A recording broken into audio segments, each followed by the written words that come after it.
এই এমন একজন সাহাবা সাইয়েদনা আবু বকর সিদ্দিক রাদিয়াল্লাহু তাআলা, এই মাসের মধ্যে সাইয়েদনা আবু বকর সিদ্দিক রাদিয়াল্লাহু তাআলা এই জমিন থেকে কি করেছেন? তশরিফ নিয়েছেন। তশরিফ নেওয়ার পূর্বে সাহাবায়ে কেরামদেরকে ডাকলেন, আমার বন্ধুরা শোনো, আমি যখন ইন্তেকাল করব, আমি যখন জমিন থেকে পর্দা করব, তোমরা আমার লাশকে দাফন দিবা, কাফন পরাইবা, গোসল করাইবা, সব ঠিক আছে। গোসল করাই, জানাজা পড়াই, আমার লাশটা নিয়ে আমার দয়াল নবীর দরবারে চলে যাইবা। আমি সিদ্দিক আকবরের পক্ষ থেকে আমার নবীকে সালাতু সালাম ওয়াসসালাম করবা, সালাম পেশ করবা। জিজ্ঞেস করবো, আল্লাহর হাবিব, আপনার প্রিয় বন্ধু সিদ্দিক আকবর জমিন থেকে চলে গেছে, আমরা তাকে কোন জায়গায় নিয়ে দাফন করব? আমার নবীর দরবার থেকে যদি আওয়াজ আসে বন্ধুকে বন্ধুর জায়গায় দাফন করে দাও, এই কথা যদি আমার দয়াল নবীর দরবার থেকে আওয়াজ আসে, আমাকে আমার দয়াল নবীর কদম মোবারক বরাবর দাফন করে দিবা, সুবহানাল্লাহ। আর যদি ওখান থেকে আওয়াজ না আসে, ৮-১০ জন মানুষের মতো আমাকে জান্নাতুল বাকিতে নিয়ে দাফন করবা। যখন তিনি ইন্তেকাল করলেন, ওনাকে গোসল দিলেন, কাফন পরালেন, জানাজা পড়ালেন, আমার দয়াল নবীর দরবারে উপস্থাপন করলেন।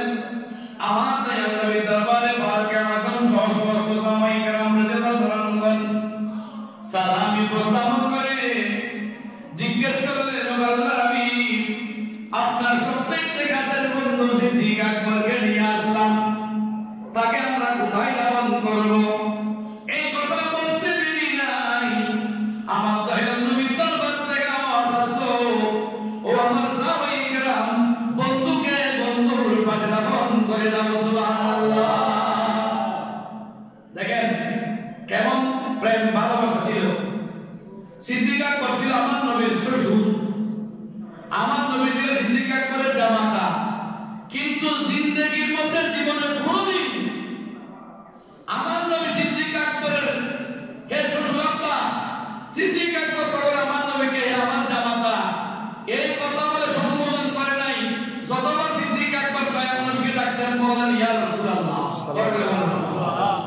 কেমন মহব্বত ছিল, কেমন ভালোবাসা ছিল, কেমন সিদ্দিক আকবর রাসূলের প্রেমে তিনি এত আসক্তি, এজন্য ওনার উপাধি হচ্ছে উশাকের রাসূল।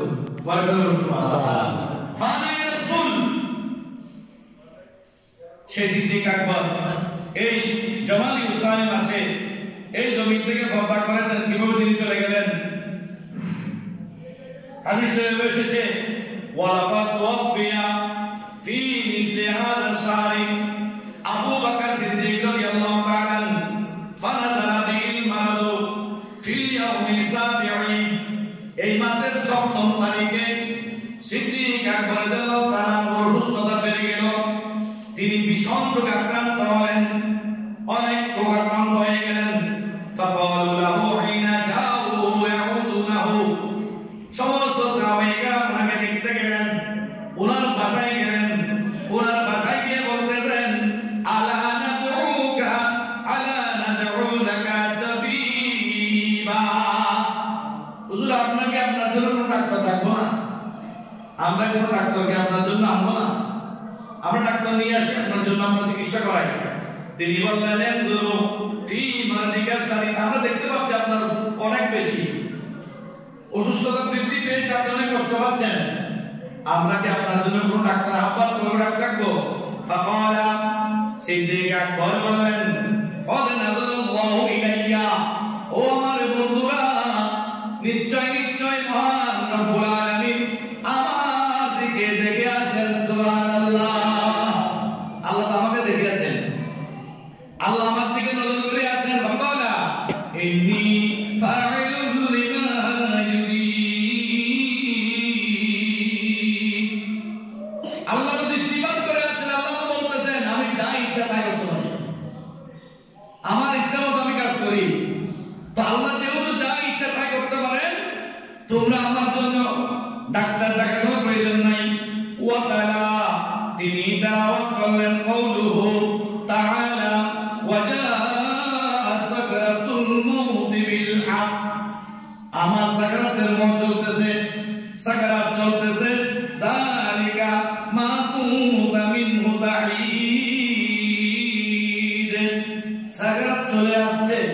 মৃত্যু হবে এটা সঠিক, এটা আল্লাহর পক্ষ থেকে সিদ্ধান্ত হয়ে গেছে। বড় করে বলুন সুবহানাল্লাহ।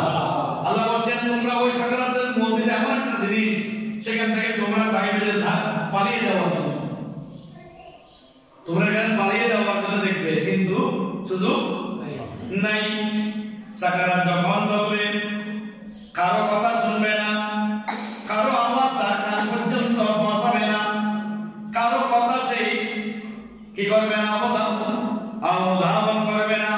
ওয়া'লামু আন্না দুনিয়া লা তাদুমু ওয়া আন্নাল আরদা আলাল খালাইকি মাফতুম। জেনে রেখো এই পৃথিবী চিরস্থায়ী থাকবে না, এই পৃথিবী চিরস্থায়ী থাকার জগৎ নয়। নিশ্চয় নিশ্চয় এই পৃথিবীটা ধ্বংস হয়ে যাবে। বড় করে বলুন সুবহানাল্লাহ।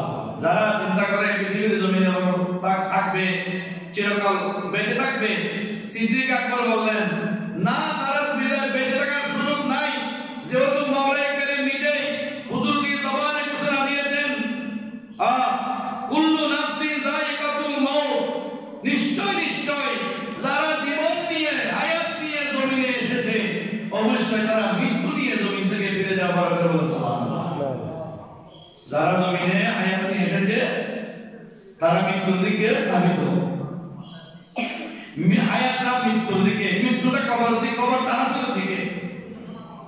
এগুলো একটা রশি আছে, বাধা আছে, সাইডে কেউ বাধা, যে রশি দিয়ে বাধা আছে সেই বাধা কেটে কেউ চিরস্থায়ী থাকার কোন সুযোগ পাবে না।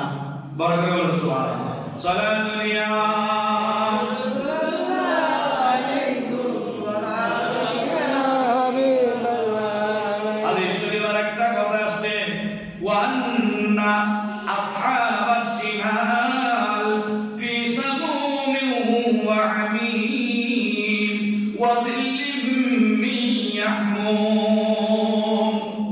যারা বামপন্থী হবে, কতগুলো বামপন্থী আছে না, কতগুলো ডানপন্থী আছে, কখনো বামপন্থী হতে যাবেন না, যার সাথে যান ডানপন্থী হয়ে যাবে।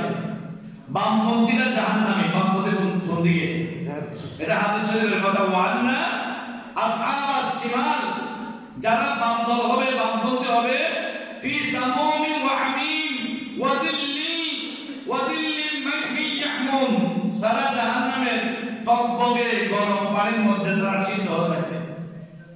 এবং ওয়ান্না আসহাবাস ইয়ামিনি ফি নাঈমিন মুকিম ইউসকাউনা মির রাহিকিম মাখতুম, যারা ডানপন্থী হবে, ডান দল হবে, আল্লাহ তাদেরকে সুশীতল জান্নাতের মধ্যে প্রবেশ করাবেন এবং সিলমোহরযুক্ত পানি তাদেরকে পান করতে দিবেন। বরকত সুবহানাল্লাহ।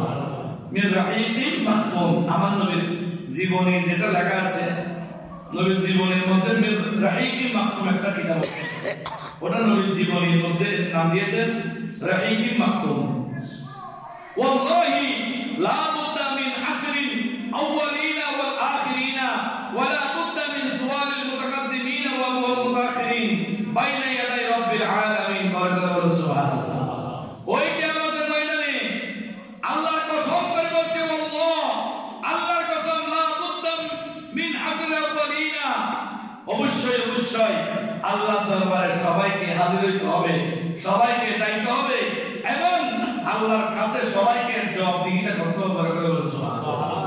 জবাবদিহিতা আছে, প্রত্যেকটা কাজে কি আছে, জবাবদিহিতা আছে না?